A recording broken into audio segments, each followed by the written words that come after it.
Beef in the 21st century. What lies ahead? What mistakes are we making now? What corrections will we make? And where does this whole thing end up? Beef, we're talking about in this episode of The Business of Agriculture. Hey, Damian Mason here with a question before we hop into this episode of The Business of Agriculture. If you farm for a living, you employ a lot of amazing technology, from your inputs that you put into the soil to the tractor that you sit in, your combine, and the amazing data that it harvests. But has your soil analytics kept up technologically with everything else in your farming operation? I would venture to say that no, it is not. Sure, you check for your nitrogen, your phosphorus, your potassium, your micronutrients as well. But what about disease pressure? Do you know what diseases and what pests you're going to face next year? No, you don't. But you can now figure that out with Pattern Ag's predictive analytics. Think about it. They can tell you now with testing what the likelihood of facing nasty diseases, things like cyst nematode or sudden death syndrome, what the likelihood of you having this in your field. Then you know how to prepare, how to treat, and where to invest your money. It's using technology to make you bigger yields and therefore make you bigger money. Go to www.pattern.ag to learn more. They are pioneering the way in predictive agronomy.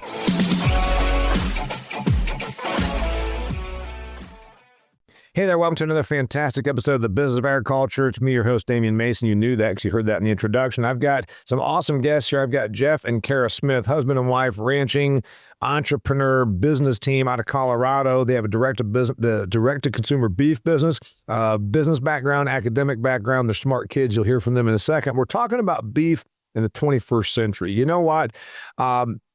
We're eating about 57, 58 pounds of beef last I looked. Of course, these prices are very, very high. The direct-to-consumer thing continues to see growth. There's an infusion of outside money coming into this. A couple of years ago, there was money thrown at the whole packing industry where we're going to create smaller packers to compete with the big four. Is that really happening? Was it even significant? We've got a lot of changes afoot. Also, beef prices are really, really high. Beef herds at a historic low. Then we've got the whole beef on dairy. We're breeding Holstein cows to Angus bulls to beef up the beef herd. Lots of things going on, and we got two experts that are going to share their thoughts on it as we look ahead for what is going to happen in the world of beef. If you like steak, if you eat cheeseburgers, or even if you don't, you need to listen to this episode. So thanks for being here. Jeff and Kara Smith. Kara, you got an academic background, you're a ranching background, you're Colorado, and give me the 30 seconds on you. Sure. So where I'm sitting right now is actually half a mile from our family's original homestead. So, our Enlarged Homestead Act, my family came out here, found a piece of ground that they liked. The grass was about belly high to my great-great-grandfather's horse, and he decided that he was going to stop here. So he did. And this is where we've been ranching ever since the early 1900s. So I have a history course in the beef industry, but also I decided to take that a step further, and my education is in it as well. Bachelor's in animal science, master's in ruminant nutrition. Always been fascinated with the interface between health and nutrition when it comes to cattle, especially calf health. So experience in the feed yard space, then went into animal health, had experience on the business side there, and then exited animal health and started on the entrepreneurship track of where Jeff and I are today when we launched Colorado Craft Beef in 2017. Where, and Colorado's a big, huge square, rectangle square. Where are you? We're in the northeast corner of the state. Got it. Thank you. Yep. Jeff, you've met up with this ranch woman somewhere along the line, and you come at from a business background. Give us the 30 on you. So I was born and raised in Pendleton, Oregon. So Pendleton Woolen Mills, Pendleton Whiskey, very ag-centric. Pendleton Rodeo? Yes, sir. The Pendleton Roundup. I'm sorry. There you go. Yeah. Went to school at Colorado State University, got a degree in ag business because I liked math, and I figured if I could do math in ag, we'd be in pretty good shape. I was a Cargill manager for a while, went into heavy construction and project management across ag and other verticals. Spent some time working for a company out of the Midwest by the name of the Bratney Company, where I was a technical sales manager for people like Land O'Lakes and Coors on robotics and grain processing, before doing about a 4-year stint in private equity where we started to transition into our stuff. So I bring a very odd mix of operations, management, sales with a, topping of private equity knowledge that I think when you put Kara and I's skill set together, it creates a very interesting dynamic in the ag space. It does indeed. Okay, so you've got a direct-to-consumer beef business, and I want to get into that. But before I do, I opened the topic by saying beef in the 21st century, and I went along a lot of different lines. So I think we can take about any of these. You know, it's obviously you guys both are knowledgeable. You work in it. Certainly, Kara's raised in it, what have you. Okay, whichever one. You know what? It's almost like pick a topic here. Let's just go with the one on.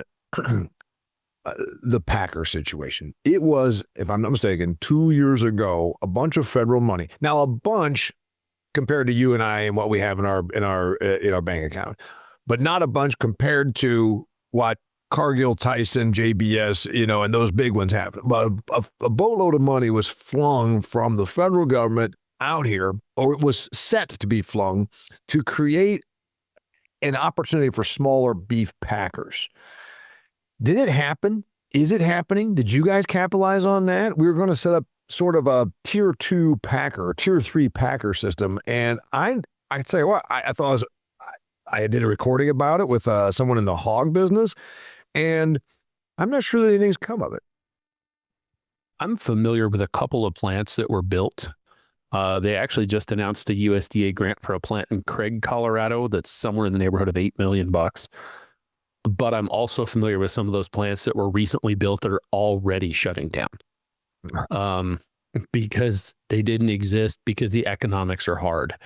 And we can say that because we own our own small harvesting facility. Yeah. The economics are not conducive to commercial ag.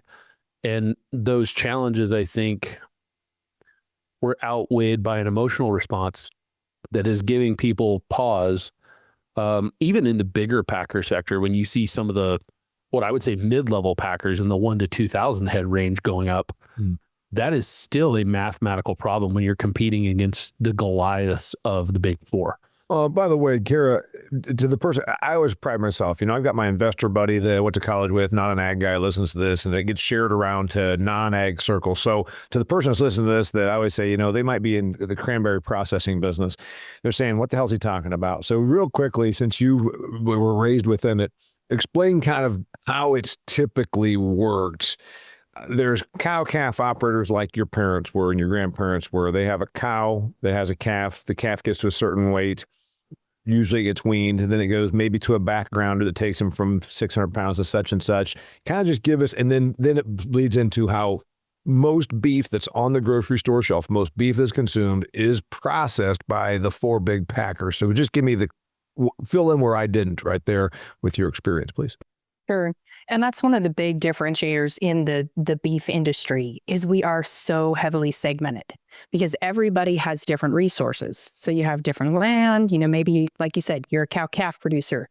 Historically, my family has been yearling, stocker, depending on what part of the world, that's the definition, or we have grower cattle. So we're taking them from the time that they leave their mom and we take them to the next stage, whether that by the way, to the person, again, that's the cranberry processor, 500 to 600 pounds, probably. They get birthed. They weigh 75 to 100 pounds when they're born. And then they're on the calf. They're out there grazing around and sucking the mama's udder. And then they take them and then from 500 to 600 pounds, I would call them feeders. You'd call or stockers, right? You'd call them.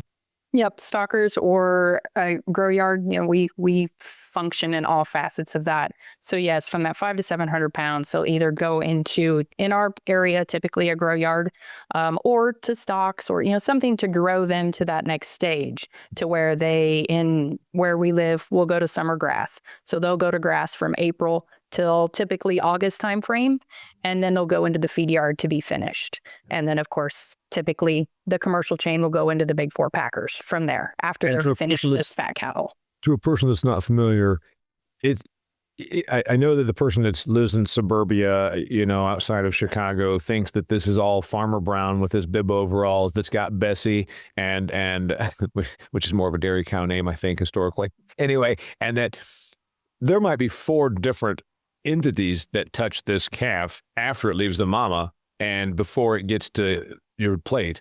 And that's not even counting the packer. So, kind of just touch on that, how the system I'd say for since the 1950s has essentially been this system. Yes. Yeah, so you'll have the cow-calf producer, then typically to the stage of stocker backgrounder. So then you'll have another set of hands. Then you'll move into the feed yard. Sometimes they're the same, but by that point you could have that's the third set of hands that these cattle have changed by the time they get there. Then they go to a packer, typically one of the big four, and then they'll could go to food service. They could go to retail. With us, of course, we're going direct to a consumer. So we're taking out 2 of those steps. But you could get to 6 or 7 steps of the cattle, whether they're live cattle or beef, that have changed hands before they end up on your plate. Jeff, when you and I prepped for this, you threw out the number of 600,000 per week. And I think that's a dizzying number. So again, always bearing in mind that many people from many different corners of ag listen to the business of agriculture, watch the business of agriculture, and also I've got non-ag people do. Just speak to that. 600,000 a week. That's essentially the capacity of the big 4 meat processing companies. In a week, they'll kill, and I know we say harvest, but kill and butcher 600,000 head of fat cattle per week. Yes? Yeah, on average, nationwide, that's going to be what they hit. And something else for the listeners, in the hog industry, it's 3 million. And then annually per we week. process, per week. And annually we process 2 billion chickens in this country. So when you start thinking about that on a mathematical level, probably the most fun math, I did this for a podcast we did in Las Vegas about a year ago.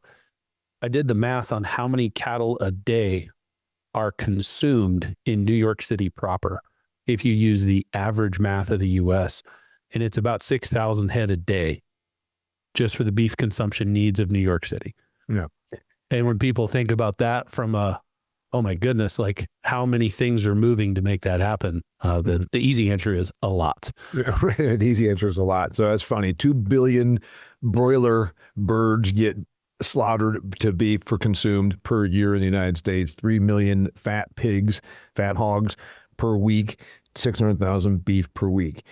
The big 4 came under pressure. And by the way, the big 4, for those that don't know, go ahead and say them. I said Cargill already. JBS, go ahead. Give the rest of them, Tyson. Tyson and National. Yeah, National. Those 4 came under pressure. And Kara, you've got a whole history of dealing with them, and one of the people on here even worked for Cargill, which is one of the companies that obviously differentiated ag company that it is.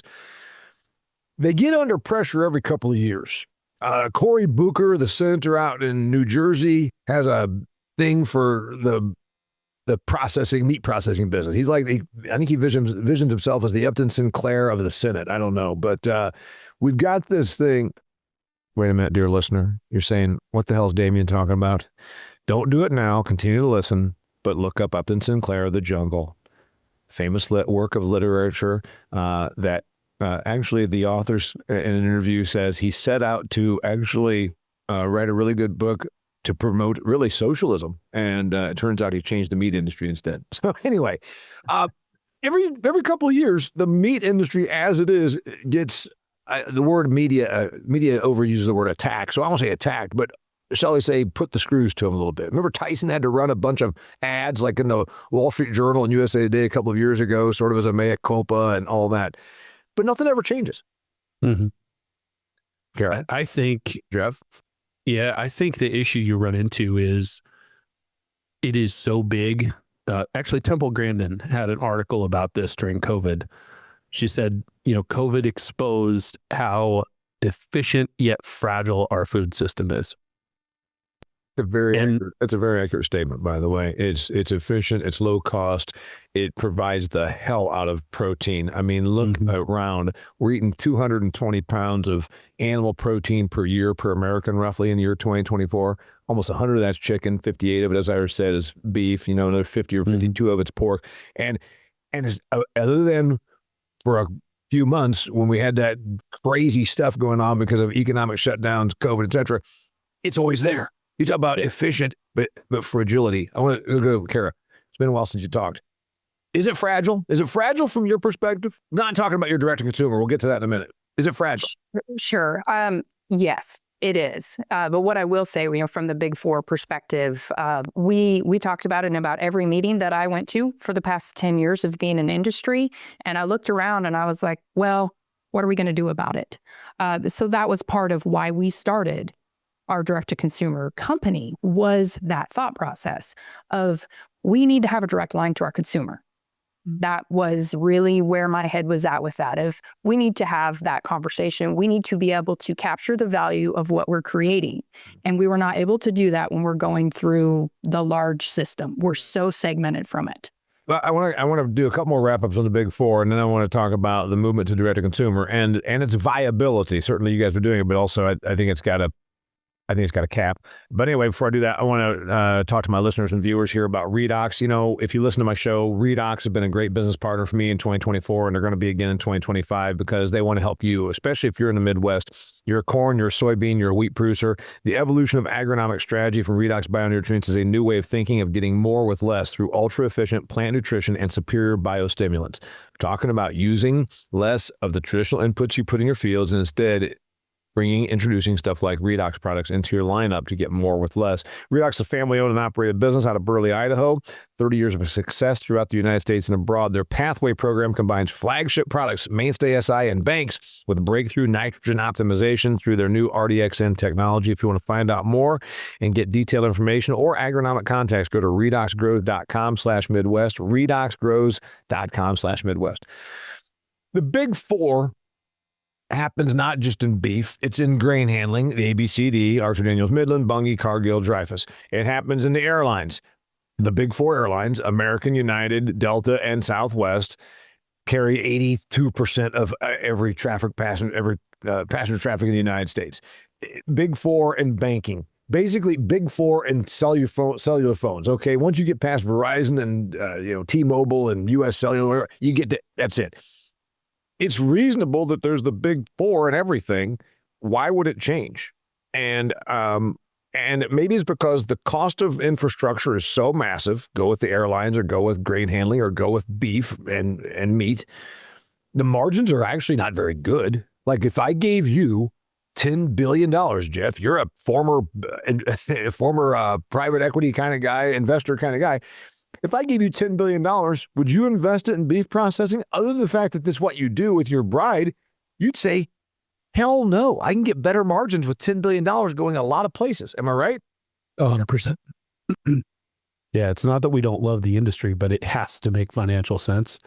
And I think that is the hiccup everybody's missing. And I think if there is an opportunity to disrupt the Big Four, it probably comes with some technology updates where they have to retool the big plants. And if there becomes some big capital expenditure that's, well into the billions of dollars, you may see a bit of a shift away from the Big Four, but they are so impossible to compete against. And also they provide really low cost protein for a lot of people. I don't think we want to take that away as a country. I'm not sure how to get out in front of them, even if every direct-to-consumer person in the country rallied on that stand, if you will. Yeah. Kara, your thoughts. And again, I'm throwing this out there. I've discussed it before about the viability of, being the Big Four. If you broke up the Big Four, I mean, hell, this has happened before. Some of us are old enough to remember they broke up Ma Bell. Okay, yeah, broke up, what was it? The phone system back when I think they made 72 subsidiaries out of that. Now what is it? Well, now there's no landlines, or nobody even wants to operate a company that operates landlines because there's no money in it. And instead we have cellular businesses, and there are 4. Mm-hmm. Right? 3. So Kara, from your standpoint, does it ever change? I think we can make movements. Mm-hmm. And we can have an impact at our local level, at our consumer level. Mm-hmm. We can raise awareness. We can have more conversations. We can have our consumers, because of course that's where we kind of come from, is that thought process of our consumers of being more knowledgeable about these things. But at a scale, especially from an economics perspective, there's a reason they exist. And I think that is a part of as Jeff mentioned, being able to produce our protein for people to consume, because beef is already high cost enough. Yep. So that Especially, we have a ceiling. especially now. I mean, Absolutely. I mean, we're trading $2,600 to $2,800 fat cattle. That's unheard of. I mean, that is crazy. So, and the demand is staying. So we need to look at it, and I would say we got to look at it both directions, right?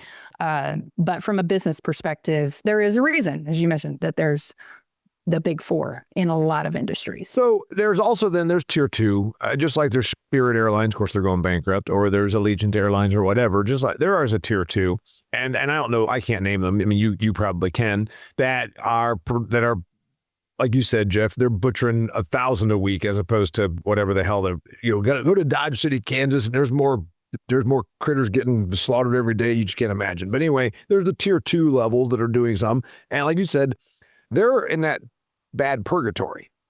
They're not big enough to be Cargill and have economies of scale and also control markets. And they're not small enough to be niche. I think that's like being a dairy farmer and being a conventional dairy farmer now milking 100 cows. Like, I'm not big enough to be commodity, and I'm not small enough to have a niche where I'm organic, grass-fed. All my cows are named Molly, and they get petted by a rabbi or whatever the hell. I think there's a terrible place to be in the middle. Am I right? Mm-hmm. Yeah, it's a scale of economy question. I mean, that exists. Little side note for some of the viewers, that scale of economy in the winery industry is 10,000 cases and below is niche, 40,000 cases and above is commercial. Yeah. And that exists in every side of ag. Yeah. And I think the issue you run into, we've ran into this with our company, even though we own our entire supply chain, if we find a restaurant, they want 300 pounds of ribeyes a week. They don't want the rest of it. Where does the burger go, and where do the arm roasts go? Yep.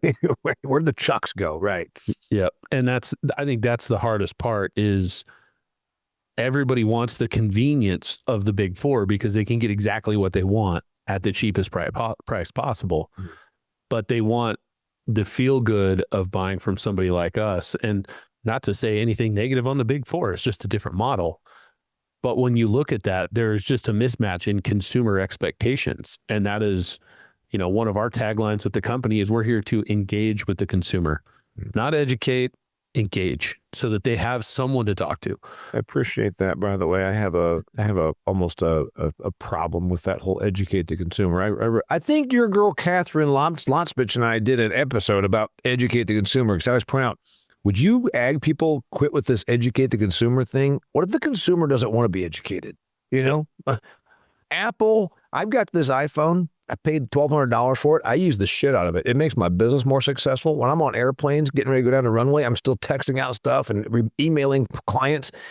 I can get on here and take videos. I just shot a podcast with it. I don't know how it works. I don't know where it was made. I don't give a shit.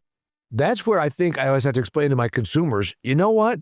If they care about your story, tell them the story. But we pretend that they want to be educated about, look, are you educated on how your cell phone works? No. You educated on where it came from? No. Do you care?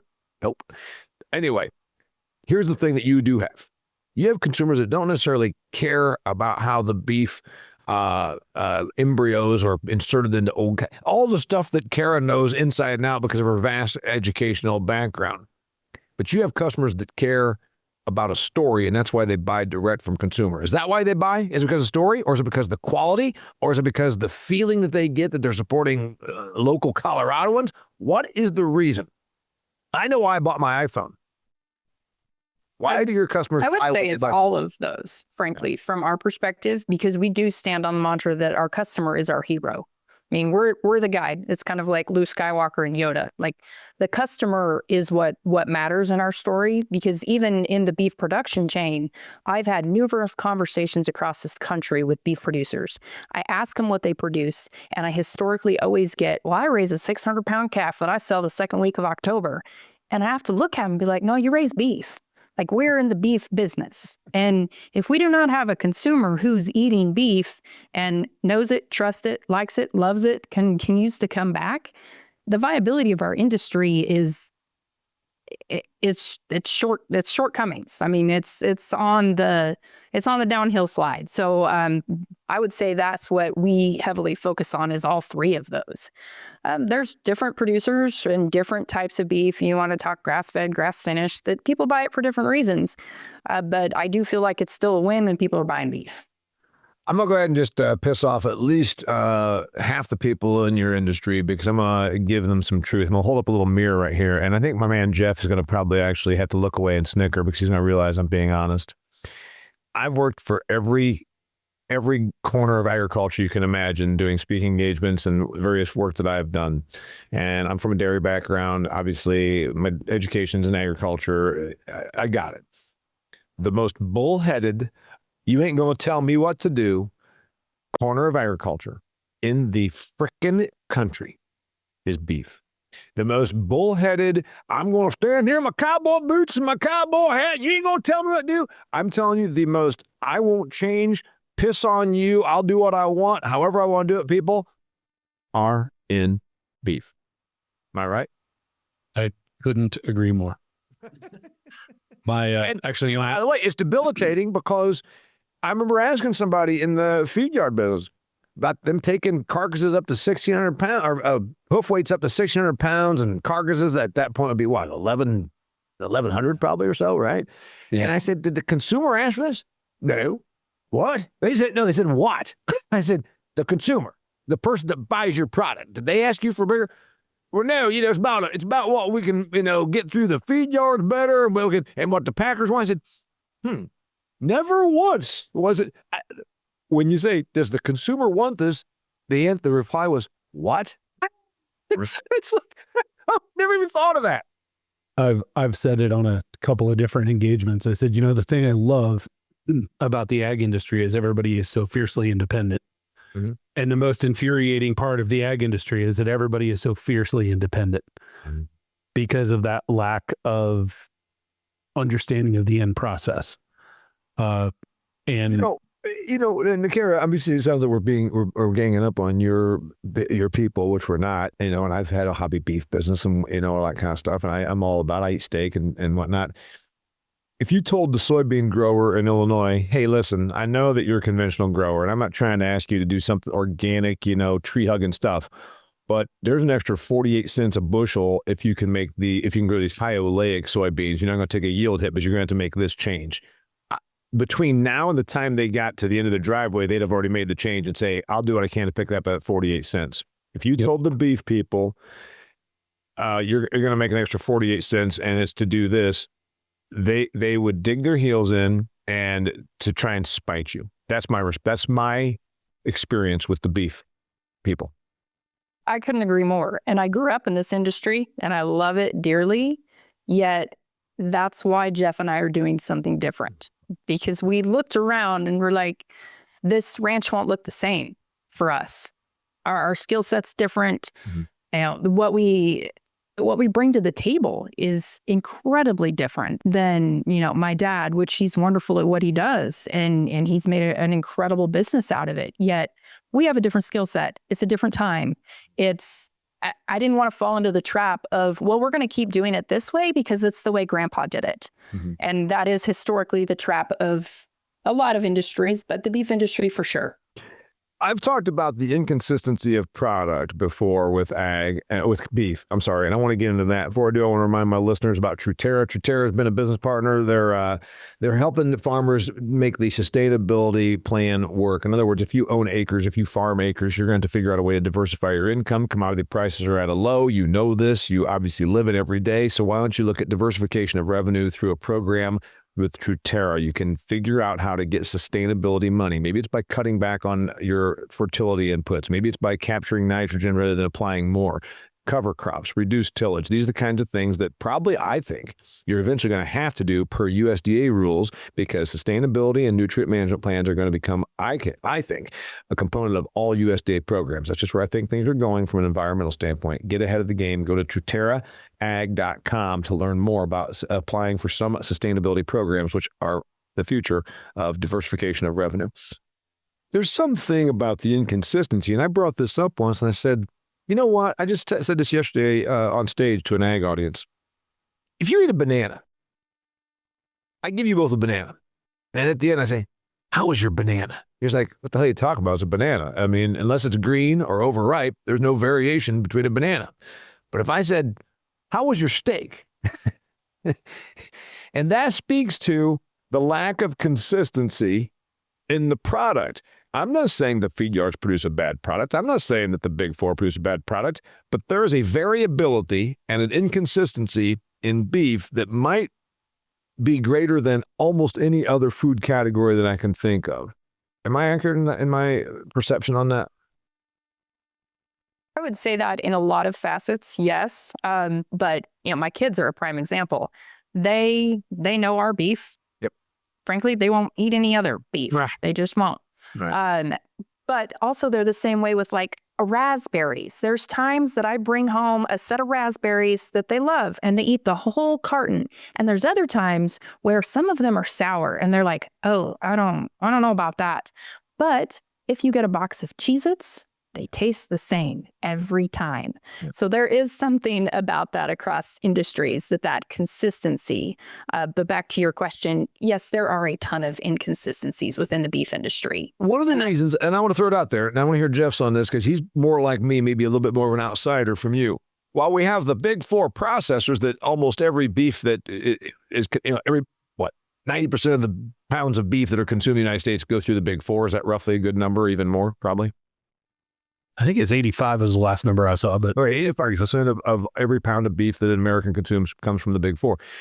They are all the same, but I think the inconsistency comes about from we've got the average cow-calf operation is 31 cows or something, and it's a part-time job for the guy and his wife that have jobs in town. They've got 80 rough acres or 120 rough acres, and they want to keep. So what I have attributed to, and I want the experts like you to tell me, the inconsistency is derived by the fact that there's a whole bunch of small players that aren't even really in it for the money. They've got 27 cows, and so they're not going to all of a sudden get on the same genetic plan as you are. And so therefore there's all these different small operations that feed into the system, and they're not on anywhere close to the same playing field. That's one of the reasons, I think. I think there's definitely genetic variability, and Kara and I have talked about that. What I think, really, back to your original point about the staunchness of some of the beef people to be very closed-minded in their thoughts. Mm-hmm. Within our system, Kara has implemented genetic testing, genetic tracking all the way through the harvest facility, where we could offer that back to the cow-calf producer as a value add to them, so they can make management decisions based on what we're seeing. Generally speaking, they're not interested. So you could, Kara, he just said that exact thing. Hey, we've got genetic testing and we're looking at quality attributes, and we are now a processor. You are, what's the company called? Colorado Craft Beef. Colorado Craft Beef. And you could go to a supplier because you don't supply all of your own stuff, or even let's say I'm down the road. I'm 10 miles down the road, and I say, hey, I'd like to get an upcharge, and I'd like to put my stuff through you. And you say, great, bring in one of your best steers. And then you look at it and you say, this is an okay steer, but we can make it better with these changes. Yeah, well, I ain't interested. That's like saying, I want to give you more money. Well, I don't want any more money. Well, no, what happens is we say, hey, do you want to retain some ownership? Would you like an opportunity to earn a premium? We can give you the data back. And they said, no, these are great calves. Just pay me. Because they all raise the best calf. Oh, yeah. Yep. Every one of them. Right. Yeah, they grade prime, and there's nothing quite like them, right? Yeah, and they all gain great. And then everyone's sick. Everybody's sick. They all put on 3.8 pounds per day of gain, and they're all grade prime, of course. But that's not true. I will be right back, Damian. That's fine. What about, Kara, the direct to consumer growth? You've grown up in it generationally. When your grandparents were around, yeah, they butchered for themselves, and the neighbors butchered for themselves, and maybe your cousin in town got beef off of you because they were from the farm. Then obviously we kept getting more and more urbanized or suburbanized, and I do direct to consumer. I did it for 13 years in my hobby beef business. I still grab a few steers from my buddy and then parcel them up between me and, 6 or 8 of my friends, because that's how we like to have I always want to make sure there's a quarter of beef in the freezer. We went away from that, and now we're going back to that. So the direct to consumer as it looks now is even different than it was just 10 years ago, 20 years ago, when it was this guy and his wife and kids are going to buy a half a beef off of me. Now it's direct to consumer, as in you can buy 40 pounds of burger, you can buy 8 steaks, whatever. Talk to me about the evolution of this from your perspective. It is very different now, because it was, as you mentioned, you're like, I really want to have, a quarter or a half in my freezer at all times. So I know that I have the highest quality beef. It's right here. I can always go get it. The consumer now is seeing that very differently, because most of them, whether you live in a high rise and you may have about this much, a very small freezer space for beef, they still want to have that connection, yet it is a very different reason to purchase that way now. It was more security, knowing what you're feeding your family, kind of a different thought process to a consumer today of knowing that they have that convenience, or however you want to talk through that. And we saw a massive shift during COVID, because of course everybody was like, oh, we just go to the grocery store, we know it's always there. And all of a sudden it wasn't. And our generation has never seen that. So a lot of the generations grew up, in times of famine or war, and wanted to make sure they had beef in their freezer. And now that a consumer saw that, it is much more forefront of mind of, oh, I may not be able to get this. Let me make sure that I have a direct line to the people who's producing it, because I'm not, and I don't have a grandpa who does it anymore, or I don't know the guy down the road who's selling beef. It has kind of circled back to that, I would say. Jeff, do you have any additions to that? Yeah, the direct consumer, I love it. I mean, first off, I've been preaching it to my ag people. We live in an era more than ever. Consumers didn't buy food on the internet when the internet came out in the 1990s. Then they started, 10, 15 years ago, buying shoes online or some innocuous thing, a sweatshirt, whatever. We started buying food online. And then the whole COVID thing, like you said, changed it remarkably.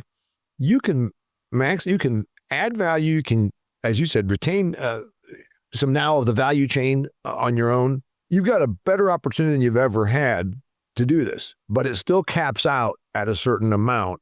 To Jeff's point, 10,000 cases of wine and below, yeah, you're a niche player.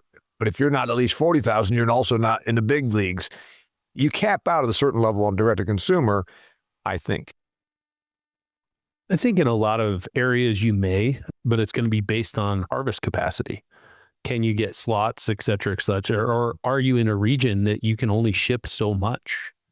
If you're in a really heavy shipping region and you constantly get bumped on UPS for some other manufacturer, maybe it's a goods manufacturer, or a automobile manufacturer up in Ohio, and you're trying to ship out of Ohio and you're competing with that freight, you're going to have a problem. Mm-hmm. I think that's the biggest issue is UPS, FedEx, any of the shipping companies have seen such an expansion of shipping from all the direct-to-consumer products or Etsy or any sort of other marketplace that's not brick and mortar. Those systems are flexing in a way they've never had to. And I don't know that, I think we will run into a capacity issue, but I think that's quite a ways out. I think capacities. I would say the capacity is less your issue. Meaning, you mean the ability to produce or harvest or package. I think it's going to be the consumer runs out before your capacity does. There's only going to be so many consumers that want to buy direct from producer and pay a bit of a premium for it. So it seems to me the limitation is more on. There are plenty of consumers that want to spend more. I point this out all the time to my ag people that are commodity minded. Hey, all they care about is cheap. Well, if that's true, they wouldn't pay for bottles of water because water's free, right? So I don't agree with that. Am I thinking right here, Kara? I think the limitation is eventually, 10% of the marketplace is people like us that will pay a premium, because I sure as hell would pay a premium, and I'd drive up to Northeast Colorado if I had to just eat the Kroger beef. I would say you would get to a price point threshold But that is where beef has always played in a different market. It's a lot of the other proteins do get to a price point that people will shift away, but beef is one of those that continues to stay strong. Joke we've made before, which still think is very valid, is there's no such thing as a chicken knife. I mean, there's a reason that we have a steak knife. And that's the piece of it that as people continue to have more expendable income, I mean, we already spend such a low percentage on food in this country compared to other countries. I'm not sure I could see. Even with the last 4 years of rampant food inflation, we're still, well, we were getting around 8.9, I think, % of median income. I'm not talking about the poorest among us. I'm not talking about the richest among us, but on average, because it's always tough, the rich people don't spend hardly anything on food on a percentage basis, and the poor people spend an outsized. I think we were around 9%.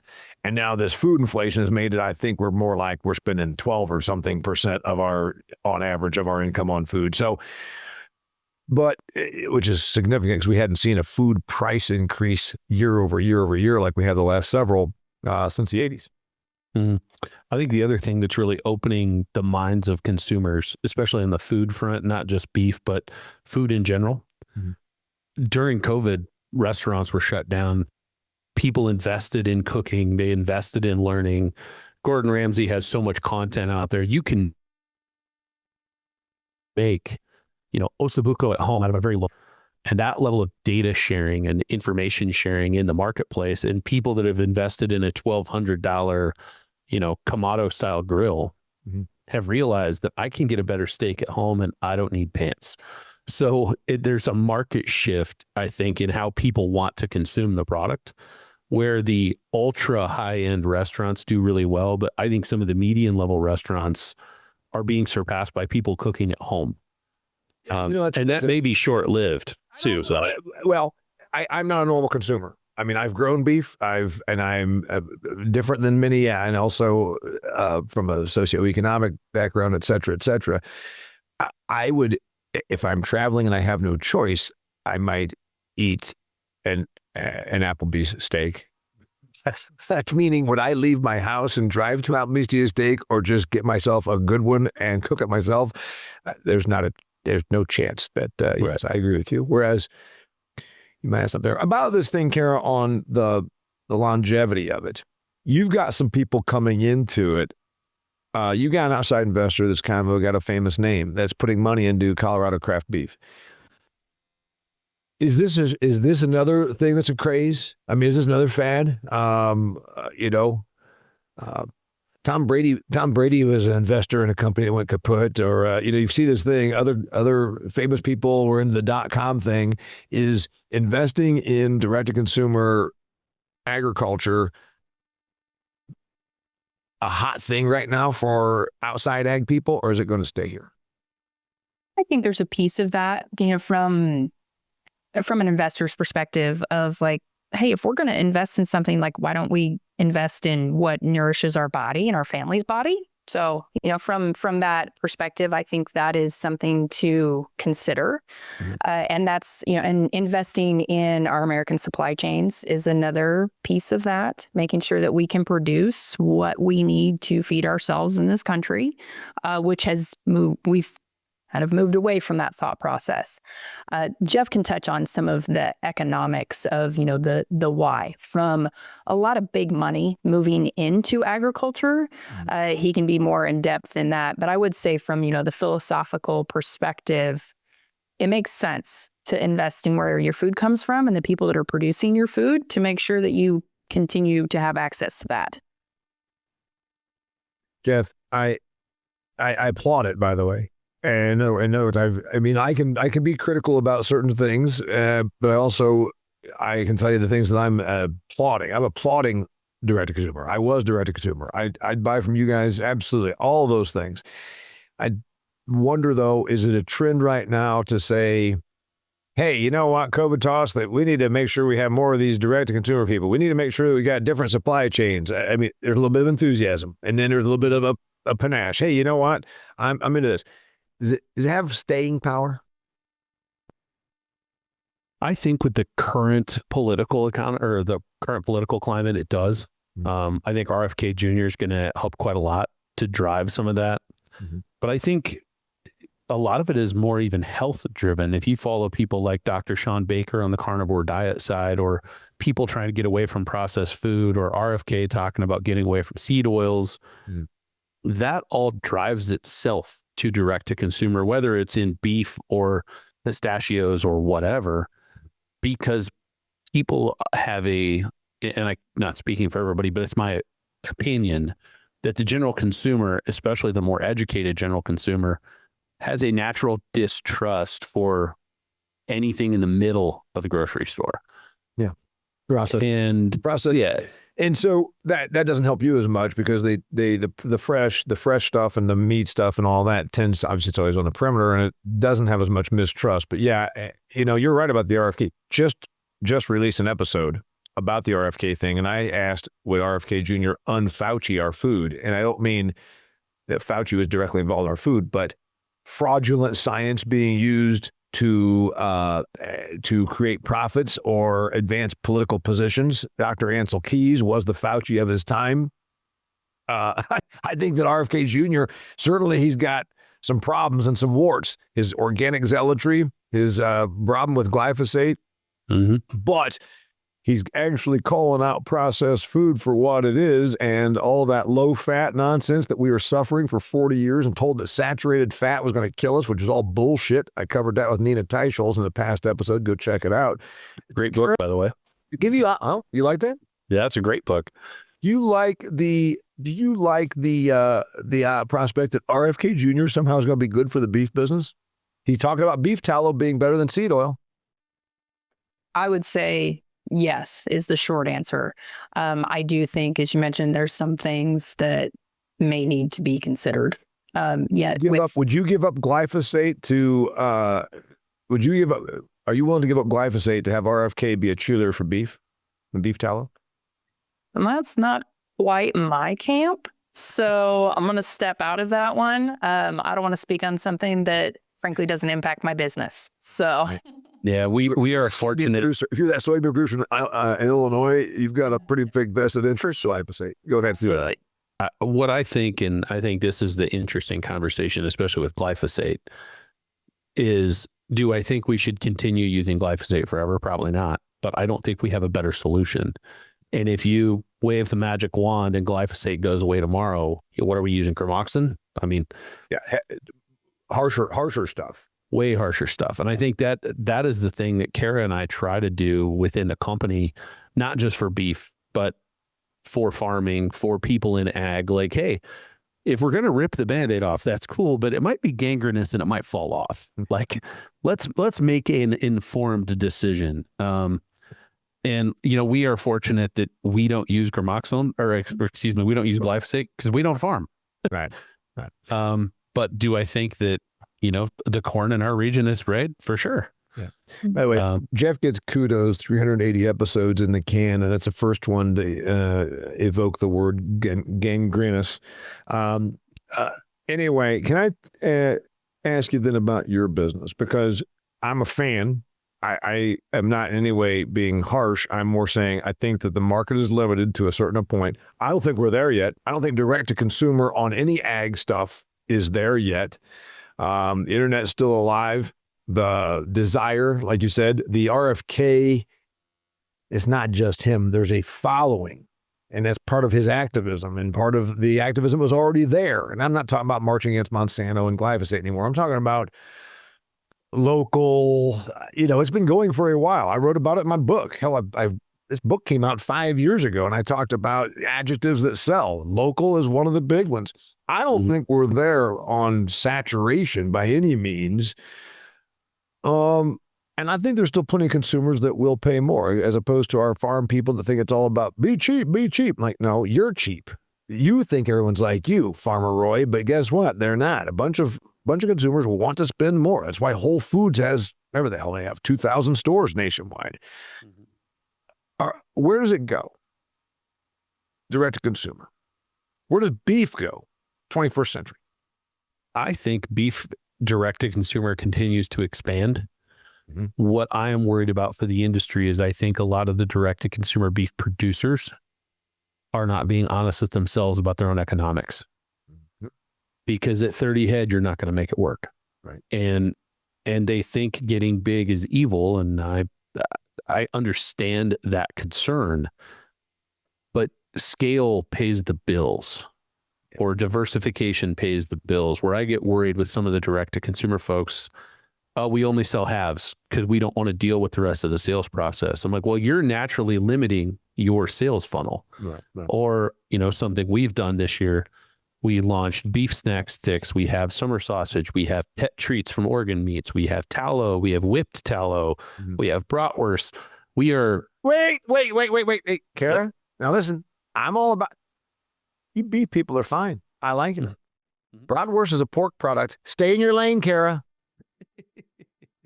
We label beef bratwurst. There's no such thing. It's like a beef bratwurst is like a turkey burger. There's no such goddamn thing as a turkey burger. There's no such thing as a beef bratwurst. Come on now. Okay, we got to get with the marketing guy, Kara. All right, another couple of thoughts on this. From the standpoint of shipping, you know what? If I'm a big four, I just have reefer trucks lined up and coming into Dodge City and taking out reefer trucks. When you're your size, if I want to buy your stuff and I'm at my winter home down here in Phoenix, Arizona, I'm going to pay exorbitantly to get it delivered to me because I have to keep it in a styrofoam package with dry ice to get it to me, don't I? Nope. We use spun corn fiber insulators. You're welcome. Well, got to help those central Midwest farmers. I appreciate it. We use recyclable and drain safe ice packs because where we live, we can't get dry ice at scale. Okay. We have shipping included in all of our pricing, which we know shipping's not free, so I'm not going to say that. Right. But the bigger thing is, to my previous point, we are at scale. We have negotiated rates with UPS. We have negotiated rates with FedEx. We know where we can ship to. We've optimized, and then we have built the economic system of the company in such a way that we can ship to Arizona or Florida and still be in the black. Got it. And that is not an easy lift. We probably spend two or three hours a month per person talking to competitors of ours across the country, trying to coach them on how to do that, because that is the hardest part of direct to consumer, unless you want people at your house every day. And that's a pretty small population that'll do that. Well, that's the thing. Direct to consumer is a cute idea. Again, the people that live in the affluent suburbs and say things like, well, you should just have farmers markets. I'm like, oh, really? Did you go to a farmers market on Saturday morning when it was 14 degrees and snowing? No, you didn't, did you? So I'm supposed to stand out there and freeze and sell $4 worth of stuff? And it doesn't work. Right. Kara, I call it beef in the 21st century. We haven't really given me big outlook. So before we hang up, 3 big predictions for beef in the 21st century. It can be about direct to consumer. It can be about the big 4 packers. It can be about consumption trends. Give me 3 big predictions, one at a time. I'll go between you and Jeff if that make it easier on you. Prediction, beef in the 21st century. I've got mine. I want to hear yours. So I'm going to start with beef consumption. I'm going to call it mindful consumption, because I think that's when we look at the political landscape, we look at direct consumer, we look at a lot of these kind of groundswells of, let's call it health. I think there's so much more push towards whole foods, consuming dietary protein in general. So I would say, as far as beef consumption, I would look at that continuing to rise, because people are going to invest in that protein more heavily. Not necessarily any protein, but in general, if you're going to go have a really, having fat and protein in one spot, yep, beef is where it's at. I agree with you. And since I'll go ahead and throw mine in and we'll go to Jeff, I absolutely agree with you, because the groups that are trying to either control what you eat or make money, like the Bill Gates scumbags of the world, where they want to sell synthetic beef, have tried to pretend that beef is not healthy. And that's where, again, the RFK thing actually is helping, because, like, no, beef's real. Beef's been consumed by humans for since we domesticated cattle. So I agree with you. You said it's going to increase in consumption. I think the price point is going to not allow it. I believe it will remain steady. I believe it will be at steady. I don't think we're going to increase. But anyway, those are my thoughts. Jeff. I predict that in the 21st century, the economic opportunities for cattle producers is going to be better. With the technology increases we see on selling cattle, on actual price discovery, combined with pressure on the big 4, I think savvy producers that stay on the market, that really do their diligence as a businessman, not as a rancher, Business are going to, on the phone too. Yeah. excuse me, as a solid business person, There you go. will have more opportunity than they've had in recorded history for good business value. Got it. Agree on. But they have to work for it, and that's the hard part. Yeah, right. Well, again, it's not going to be the person that just, hey, you know what, I'll do it. You're not going to tell me what to do. Yeah, I agree with you. It's going to be the business-minded producer, which isn't all of them, which in fact is not as many of us it should be. Kara, beef in the 21st century. I already agreed with you and accentuated that one. Your second one. So this can dovetail into what Jeff said, but I would say if we look at the beef industry, which of course I'm lumping the cattle industry into that as well, I think you'll continue to see consolidation on the production side. And why I say that is the producers that look at it as a legacy business instead of just the fact that they have legacy land or legacy ground in their family, it's going to continue to grow. And the ones that look at it from a business perspective and they focus on their actual business and the legacy of that are going to continue to excel, and the others will get left behind. Yeah, Jeff, your second one. I think there's going to be some massive market disruptions from regulation. I think you mean like regulation on environmental regulation should be on the size of producers. I think it something environmental out of California wouldn't surprise me, and that would totally change the national landscape. Okay. Because when people ask us, what's your biggest worry? I'm like, man, regulatory. We're in Colorado. It's a blue state. Yep. Would it surprise me if in the next decade our harvest facility was deemed unable to operate by statewide regulation? It wouldn't surprise me. It's not humane enough, or it doesn't have a square feet or something. All right, I asked you each for three. I'm going to throw out mine, and then I want your comments on it as your third. I predict, because of this movement now, I've been hearing since the 80s that beef was bad for you, and beef's held up. Then we heard then they switched to it's not humane. It's not true, so the consumer absolutely has tuned that out. Then they went with cows are killing the environment. That one persists only among a very small, vocal, very well-funded activist group that I believe actually is more sinister. It's backed by people like Bill Gates that want you to eat their shitty synthetic meat, and that's why they continue to foster and promote and perpetuate this falsehood that cattle farts or burps are killing the environment. I believe that beef remains viable. And I actually think it's got an uptick, but I predict fewer cattle in feed yards 10 years from now than there are right now, and more marginal land converts because of water, because of our oversupply of commodities. I think that more beef will be out all the way, maybe even finished, on rangeland and grassland and on what is now marginal farmed acres. I think 10 years from now, there's fewer animals that are in feed yards, traditional feed yards, but consumption stays the same. There's going to be more animals out, taking them all the way to butcher, but not on grain. That's one of my predictions. And I think the environmental play works on that. Carbon sequestration, the growth and regenerative farming ideals. I think that's where it goes. Am I out on a limb here, Kara? I can see it with a certain subset. The only thing that comes to my mind from economics is, we're going to have an additional at least year on the life cycle of those animals. And the amount of animals we have don't grow as fast. Exactly. And the amount of animals we have right now, as far as consumption, I don't know that we can sustain that. But if a consumer continues to demand that could happen. Right now, that's being taken up with imports. Yeah. That subset of beef production. So if we change, as Jeff mentioned, some of the laws within, whether it's import laws, export laws, anything in this country that changes that dynamic, and we need to take that up in the U.S., I could see that happening. Jeff? I could see it starting to happen, but I wonder, I think there would have to be a middle ground of like a cover crop where you're getting that concentrate load so you can get the white fat, so you can get proper aging, so people get the beef flavor they want. Yeah. That's why. And I'm not raw grass fed. I just talk about, it seems to fit a lot of where things are going on the regenerative movement, on the lesser acres being taken out of production because of environmental reasons. They're environmentally sensitive, groundwater, Ogallala Aquifer, all those kinds of things. Mm-hmm. That's where I was going with it.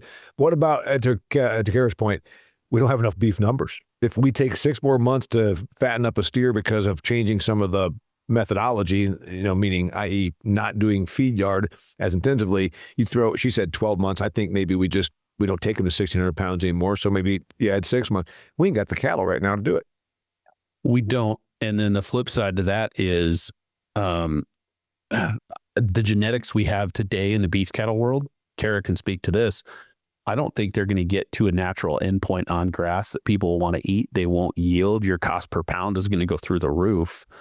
And on top of that, we've been, I forgot the exact number, but I think since 1984, heifer carcasses have been going up by an average of 6 pounds a year. Mm-hmm. Steer carcasses have been going up by an average of 5 pounds per year in that time frame.